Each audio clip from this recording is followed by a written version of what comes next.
Jim Jones just can't keep quiet. And this time, the truth finally caught up to him. From twisting Dipset history to flipping stories about old beefs, fans are officially calling him out on all the cap. The streets had enough. The receipts are everywhere. And now, Jim's credibility is barely hanging on. The rock star look. Who came up with that? You or Joel's? The rock and roll look, that's my look. That's my look. Joel's is my little brother. I started the whole aesthetic.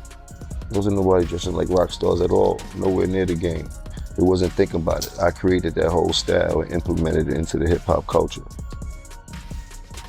You dig? But yeah, I set the torch up for the rock star rap look.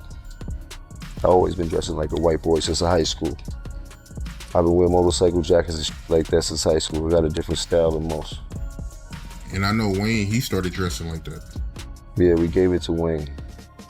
He came to Dipset school, was with us for a whole summer. He was with Wells for a whole summer.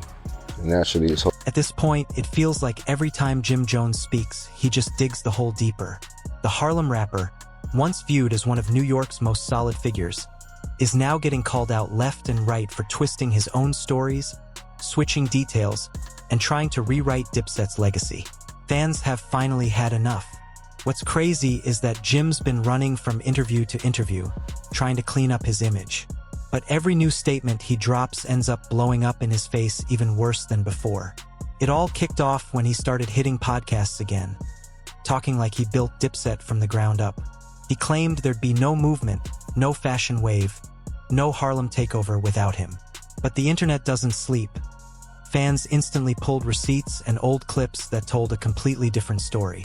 Videos resurfaced of Cameron explaining how he put Jim on, gave him exposure, and funded the early Dipset run. So when Jim said, "I created Dipset," fans clapped back fast. "Nah, bro, you joined Dipset." Some comments about Nas that got a lot of people coming at you, man. But as a New York rapper, I want to ask you, do you feel like you get your respect? Yeah, I definitely get my respect as a New York rapper. My name is Capo. Don't let the motherfucking internet fool you, my brother. You heard? And that's just one of the lies that's been cracking his reputation apart. Jim's been spinning different versions of the same story for years. Whether it's how Dipset broke up, who beefed with who, or who really made the movement pop, every version keeps shifting. And the ones who were actually there, like Cam and Maze, keep calling him out. Just recently, Maze went on It Is What It Is and said, "Jim been lying on my name for years, but now everybody sees it." Fans went wild because it's true. Jim's been caught rewriting narratives to crown himself the boss. Even his old beefs don't add up anymore. One day he's talking about the Locks battle like it was real smoke. A month later, he's claiming it was all friendly. He'll say he and Maze are cool now, then throw shade in the next interview. It's like he can't decide. Does he want to be the victim or the villain? The streets are over it. Hip-hop fans once respected Jim for his hustle. He wasn't the top lyricist, but he stayed consistent. Now that consistency looks like delusion. Every few months, he's back defending himself from something, and instead of looking solid, he just looks insecure.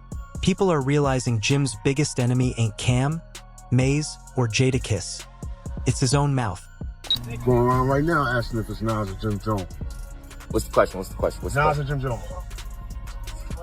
I'm a Harlem nigga. I will never ever disrespect Nas, first and foremost. Jimmy, that's the bro. That's Uncle Jomo, but first and foremost, he need to sit his ass fuck. Nas or Jim Jones? Nas. Nas or Jim Jones? Nas. Nas or Jim Jones? Nas. All right.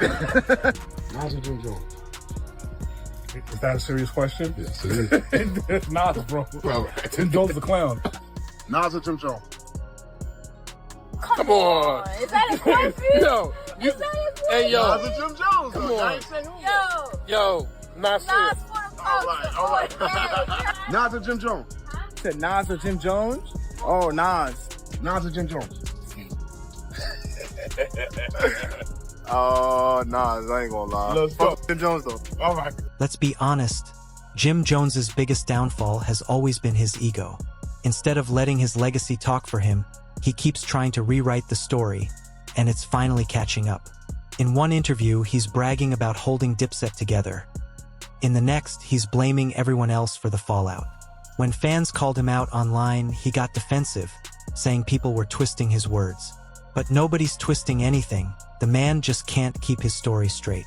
The real turning point came when Maze and Cameron launched It Is What It Is. They started dropping Dipset stories casually, and fans started connecting the dots, realizing Jim was never the general he claimed to be. Maze even said, "Jim talks like he built the empire, but we all know who really did, and it wasn't him." That one line broke the internet. Fans flooded TikTok and Twitter, pulling up clips of Jim calling himself Capo, like he ran the crew. Then came another L. Jim tried to say he never had real beef with Jadakiss and Styles P, that the Versus battle was all fun. But everyone remembers how salty he was afterward, doing interviews claiming Dipset didn't lose, even though the whole world saw them get washed live. Jadakiss even clowned him later on the radio like, "Don't rewrite history, bro. You know what happened." Fans laughed because they knew it was true. Being honest, right? And you looking back at your career, where will you rank yourself among New York rappers? Top 10, top 15, top 20? Where did I rank myself? I don't care about top 10 ranks. I care about the money. You heard? And you talking about all these artists that came in after me. I came in after them, Ralph, you heard? And I started as a hype man. And right now I am the hype man, as you can see all over the internet. Big difference, you heard? I'm talking about present day and what we're doing right now. I ain't worried about what's going on in the past. I don't worry about what you used to do or what you used to do. What can you do right now? You heard? And if you're not in it, you're not in it. You dig? But I'm in it wholeheartedly. And I wrap circles around anybody who beg to differ. Tell them meet me in the booth. That's all we got to talk about. There ain't no shot at no one in particular person. But yeah, you know what's up. I'm from that era. Engagement era. You heard? Then there's the whole situation with Maze. Jim's been trying to downplay their history, acting like it was all love and a big misunderstanding. But fans haven't forgotten those old rants, when he was calling Maze a fake pastor and throwing slick shots about money. Now suddenly, it's all peace? Nah, the internet sees right through that. It's obvious he's just trying to clean up his image after years of reckless talk. Even his own fans are starting to check out. The comments under his latest interviews are ruthless. People saying, "Jim been lying so long he believes it himself. Man's trying to gaslight the whole culture." And that's the thing, this isn't hate. It's accountability. After 2 decades in the game, you'd think he'd have learned to just own his story.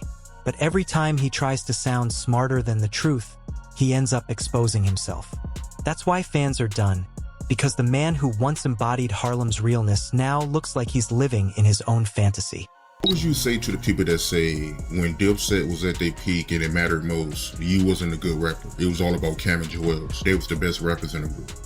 Who cares about that? What the f*** you talking about? That's what I don't understand. That makes no sense. At Dipset peak, he wasn't where he at right now. Well, I'm where I'm at right now. I got better. You heard? Most people have been in this game as long as I've been in the game and not here anymore. At all. They way gone. They can't compete. Not on this level. At all. I can compete at the top level right now. Period. Against anybody. Especially from my era group. I spank they boots. I don't care who you put in the booth with me. And I got the money to back it right now, tonight. That's the difference. Don't play no games. Tell them bring 100 tonight. Whoever it is. They not gonna come, bro. They know I'm vicious. I'm not one to play with when it comes to doing music at all. The sad part is, Jim Jones could have gone down as a Harlem legend without question. He had the energy, the hustle, the longevity, everything. But somewhere along the way, that hunger for validation started eating away at his authenticity. Instead of being proud of his role, he wanted to be seen as the mastermind. The problem? The people who were actually there, Cam, Maze, even vets like Fat Joe, keep reminding everyone who really built the movement. And those it is what it is moments. Man, they hit different. Maze and Cam clown him every few episodes, never malicious, just factual. Fans love it because they know it's true. When Maze said, "Jim's like that dude who copies your homework but still gets it wrong," the internet exploded. It was hilarious, but it stung because it was real. Every time Jim tries to insert himself into Dipset conversations, it feels forced. And it's not just old beefs either. He's still trying to act like the face of Harlem rap today, talking about influencing the new wave. But the young generation ain't looking his way. They respect his past, sure, but they're not quoting him. With artists like a Boogie, Fivio Foreign, and Dave East defining Harlem now, Jim just looks out of touch, chasing moments, viral clips, and fake controversies instead of evolving gracefully. I mean, and keep in mind that what I'm doing is for my era of music. You heard? It's a blessing that I'm still here and I'm still being able to be appreciated by the youth and the younger generation coming up. That's a super blessing right there. But when it comes to the people of my era, I want smoke. You dig? Whether they're active or inactive, I'm telling them, I want smoke. You heard? Don't care about no legendary status, none of that type of shit. None of that shit works on the street, bro. I want smoke in the booth. You heard? Who want that? Let's talk about that right now. Who want to meet me in the booth? You heard? You ain't even gotta come to the same studio. Let's be in the same building. You take A room, I take the B room. You heard? Just to make everybody feel comfortable, but I want smoke in the booth. Then came the Pusha T situation. Jim tried to come at him last year, calling him overrated and saying he didn't have hits for New York. But that backfired fast. Fans instantly reminded him, this is the same Pusha T who dismantled Drake, something Jim could never dream of doing. The internet roasted him again, calling out the pattern. Every time Jim starts fading, he picks a random fight just to stay relevant. And honestly, they're not wrong. Jim's whole brand used to stand on loyalty and Harlem pride. Now, it's built on excuses and contradictions. Every clapback, every interview, every defensive rant just proves what people already know. He can't take accountability. And that's why fans are walking away. Because in this game, realness is rare. And somewhere along the line, Jim lost his, trying too hard to protect an image that ain't even real anymore. I mean, if we looking at the rappers from your era, it's not many left that's rapping at a high level. All right, well, then, yeah. Jada, he's still here. He still got something left in the tank. Jada, Fab, nice. He's still spitting. Fab is one of my favorite rappers of all time. He's absolutely dumb nice. Like on another level. Niggas really listen to Fab music, that nigga go crazy. Like that nigga is, from a New York standpoint, shit like that. Like you dig? So every place have their own music, you heard? I'm just coming from a New York standpoint, a tri-state area standpoint. We got our own thing and our own bop out here that we all appreciate and shit like that, you know what I mean? So we appreciate our New York rappers because there's a certain sound, it's just that. At this point, the writing's on the wall. Jim Jones is losing the one thing that truly made him who he was, the people's respect. He still tries to move like the capo of Harlem, but when your stories don't add up and your peers keep pulling the receipts, that title don't hold weight anymore. Even his recent attempts to play peacemaker within Dipset fell flat, because nobody believes his version of events. It's like he's talking just to stay relevant. And the worst part? Nobody's taking him seriously. Scroll through the comments. Fans who once cheered for him are now clowning him in real time. Every new clip gets reposted with captions like, "He lying again," or "Didn't he say something different last month?" Jim's become his own meme, not out of hate, but because he just can't stop spinning stories that nobody believes anymore. Feeling that, you know what I mean, that we get from certain rappers and things like that. And Fab is one of them, Jada is one of them, Fat Joe is one of them. Whenever JB jumping back out, he one of them, like you dig, like. But some of these people lost their rhythm and they cadence, you dig? Like they still stuck where they was at, you heard? And people be getting confused, like you dig, I ain't even gonna get into it. But like I said, I want smoke. Only way to shut me up is to shut me up. Show me I'm bugging. You think you can go bar for bar with Jada, Fab, or Jay-Z? I go to bar with anyone. With anyone. You heard? There ain't no beating around the bush. I've been saying it, bro. I want smoke in the booth. You heard? That's the only way to settle this one. We all can put out dope freestyles. We all can put out dope music. I want smoke in the booth. The saddest part is it didn't have to end like this. Jim Jones could have evolved into one of hip-hop's respected elder statesmen, the type of OG who gives game, mentors the youth, and uplifts Harlem. But instead, he doubled down on the same ego-driven behavior that's haunted him since the Dipset days. You can't demand respect while rewriting your own past. The streets remember too much. Even Cameron, who's been on good terms lately, couldn't help throwing a slick jab on air, saying, "Some people been lying so long, they think it's the truth." The fans instantly knew who he meant. And when Maze laughed and added, "That's capo behavior," the clip spread like wildfire, because everyone knew Jim got exposed again, live, on their own platform. Mimi there. You heard? Like the Thriller in Manila. Let's sell it that way. You see how Beasley and Baby Bro just did the one-on-one?